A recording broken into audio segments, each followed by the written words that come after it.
So ఇప్పుడు మనతో heroine Simran Chowdary ఉన్నారు. ఆల్రెడీ తన పాత మూవీస్తో మనకు పరిచయాలే, కానీ ఈరోజు ఇంకో మూవీ చేస్తున్నారు. మరి ఈవిడ సీనియర్, ఇక్కడ హీరో జూనియర్ అనమాట. ఒకసారి మాట్లాడదాం. సో మేడం చెప్పండి, ఎలా ఉంది ఓల్డ్ మూవీస్ అంటే పాత మూవీ ఎక్స్పీరియన్స్ ఎలా ఉంది, ఈ మూవీ ఎక్స్పీరియన్స్ ఎలా ఉంది? మెయిన్గా ఈ మూవీ చేయడానికి మెయిన్ రీజన్ ఏంటి? మీరు అంటే స్టోరీ బాగుంది అనిపించింది, ఎలా అనిపించింది? ఆల్వేస్ అండి, నాకు ఎనీ ఫిల్మ్ నేను సైన్ చేయనా స్టోరీ నాకు ముఖ్యం. అండ్ ఈ స్క్రిప్ట్లో కూడా నాకు నా క్యారెక్టర్ చాలా నచ్చింది.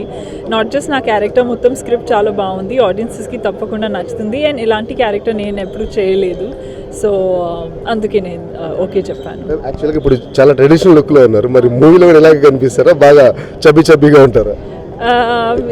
మూవీలో కూడా ట్రెడిషనలే ఉంది, కానీ ఇంత ట్రెడిషనల్ కాకుండా ఉంటుంది. అప్కమింగ్ ప్రాజెక్ట్స్ ఏమైనా ఉన్నాయా మేడం? రాబోయే ఏ బ్యానర్లో చేయబోతున్నారు? సో యాక్చువల్లీ వేరే ప్రాజెక్ట్స్ గురించి నేను చెప్పలేను. ఒక ప్రాజెక్ట్ ఉంది, ఒక వెబ్ సిరీస్ ప్రవీణ్ సతారు గారితో చేస్తున్నాను. అది ఆల్రెడీ బయట కూడా వచ్చేసింది న్యూస్. సో అది ఒకటి ఉంది. అండ్ ఇప్పుడు of course silver screen LLP production number 1లో మెయిన్ లీడ్గా చేస్తున్నాను. డిఫికల్ట్ క్వశ్చన్ మ్యామ్, ఆన్సర్ చేయడం కొంచెం కష్టంగానే ఉంటుంది. మీ ప్రీవియస్ మూవీస్ నుంచి మీకు ఏది ఇష్టం అంటే ఏం చెప్తారు మీరు?